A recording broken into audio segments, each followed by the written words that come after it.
Drake has finally responded to Kendrick Lamar. And to put it in simple terms, Drake went off. Not only on Kendrick Lamar, but Future, Rocky, The Weeknd, Metro Boomin, I think maybe even Kanye. This track essentially had everything you can ask for. But of course, let's just get right into it and talk about it. First thing first, I guess I should address, there is the possibility that this isn't actually a Drake song. Mainly because as of right now, the track has only been surfacing around the internet. Like, it's not like Drake actually made it official.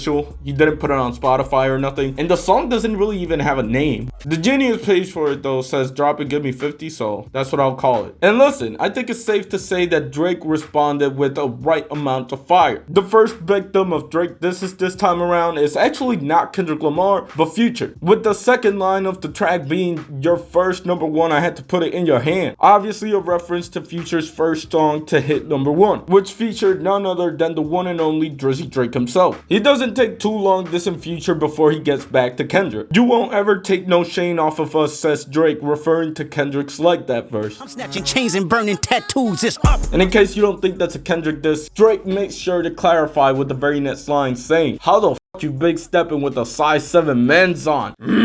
Again, this isn't like a crazy bar, but it's a nice little jab to get things started, which is honestly what I wanted from the J. Cole 7-minute drill, but that's besides the point. Then he goes at Kendrick for being signed to Top Dog Entertainment, implying that while he was at TDE, they were putting that boy to work. Then we need a verse for the Swifties. Top say drop, you better drop and give them 50. Then Drake pulls a little bit of a J. Cole here and goes at Mr. Morale and the Big Steppers for not being as good of an album as people thought it'd be. Then Drake goes at Kendrick for his contract splits. Pull your contract, cause we gotta see the split. Basically implying that he was getting a lot of money taken from him. Already this is enough to call it even in terms of the warning shot phase of this whole thing. But Drake, he keeps going. This time going at Kendrick for doing so many pop features back in like 2013 to 2017. Further implying that Kendrick Lamar was working the sweatshop for TDE. He brings up the Maroon 5 feature, the Taylor Swift feature. And if Drake really wanted to, he could have kept going because Kendrick Lamar did do a lot of features back in the day. I'm talking Lonely Island. I'm talking Robin Thicke, Sia. Kendrick Lamar was everywhere. But anyways, if you thought that's where Drake would end his Kendrick Lamar disses, you'd be wrong. Because now he takes aim at the big 3 line, the thing that started it all. Because he looks at Kendrick and he says, dog, you're not even in the big 3 for real. Saying that not only is Kendrick not the 3rd best, he's not the 4th best, he's not the 5th best. Because in Drake's mind, he's putting Travis over him, he's putting 21 Savage over him, and surprisingly, he's putting SZA over him, which is crazy disrespectful because she don't even rap. Now, I think this bar over here is the nail in the coffin when it comes to the warning shot phase. What's a prince to a king? He a son, nigga. Like, dog, to me, that's on like Pet Cemetery bar type level. Because he just took the diss that Kendrick Lamar threw at him when he said Prince outlived Michael Jackson and he flipped it on him, essentially stunning him effortlessly. Now, in my mind, I don't know if this is as good as like Pet Cemetery bar, and it's definitely not as good as the Under DK Stick bar, but I gotta applaud it. Because even though it's not like the most vicious bars, I still gotta respect it. Because yeah, it's not necessarily a career-ending verse, but it definitely shows where Drake is at lyrically. Assuming Drake wrote this himself, of course. And then once again, assuming this is Drake, because it could be AI. But I'm telling you right now, if this is AI, Drake better fucking recruit this guy, because the AI is snapping. And to put the cherry on top, the Academics Who You Smoking On top 5 clip is kind of fire, I ain't gonna lie. And like I said, this isn't just a response to Kendrick Lamar, this is a response to everybody. With the next victim being none other than The Weeknd. He goes at The Weeknd for more or less the same thing he went at Kendrick for,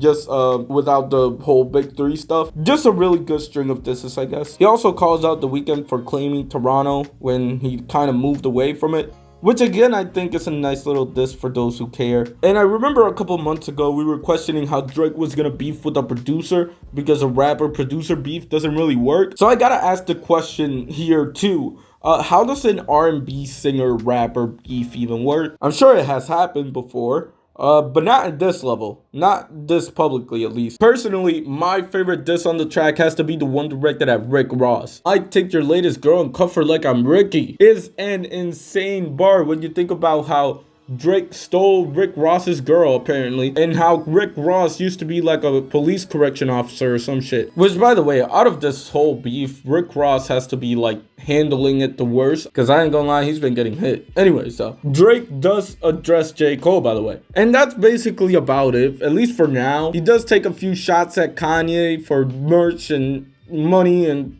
whatever. But on a real note, does anybody really care about Kanye right now? Like, I haven't heard no hype for Vultures 2 since this thing kicked off. And it did seem like Kanye wanted to be part of the beef, and I guess this could be the door for him to enter the beef. But for now, let's focus on what this means going forward. Firstly, I gotta admit, Drake is up right now. Could you maybe argue that Drake is capping on the song? Of course. But that's hip-hop beef, right? Like, all in all, I don't think those pop features are that bad. And Drake himself has some questionable pop features and pop songs as well. But I really did enjoy the track. I think the only thing that really surprised me about the track is that Drake didn't squeeze in a little Pusha T diss, because he always does that. But that to me is not a criticism. Also, I want to say that I'm early enough to where I might be missing some bars. Like I said, the song doesn't even have a name right now. The Genius page is clearly missing lyrics. And for all I know, this could actually be AI. But as of right now, I think it's a very good response, and it definitely puts the ball on Kendrick Lamar's court again. And honestly, all I gotta say right now is that I'm hyped. I'm excited to see where this goes. I'm excited to see how Kendrick Lamar responds, because I think it's gonna be really good.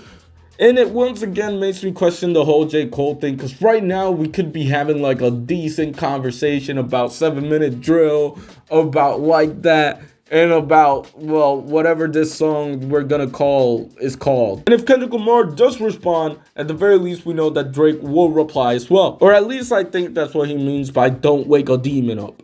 Though I guess this song is directed at like a lot of people, so it could be like directed at Kanye, or directed at Metro Boomin, or A$AP Rocky, or The Weeknd, but it could be about Kendrick Lamar. And as I'm checking Twitter, I guess the song is real, because it is getting copyright claimed. So if you don't hear the track as often as I usually play tracks, it's because them OVO lawyers are on my ass. But yeah, I think in terms of a warning shot, Drake has exceeded expectations. And if Cole was still in the race, I'd say it's pretty even between the three. But in terms of the two-man race, I'm excited to see how Kendrick Lamar responds, because there's definitely some things he needs to respond to, especially in terms of Mr. Morale and the Big Steppers, which has taken a legacy hit of hell. Like, I don't know, before the beef, Mr. Morale and the Big Steppers was definitely in a weird area, but people now are not afraid to say that this is a weird album, and that it's boring, and that it sucked, and it was a mess in Kendrick Lamar's discography. But I will say that considering how much people hated the last 3 Drake albums, Kendrick Lamar has a lot of ammo to like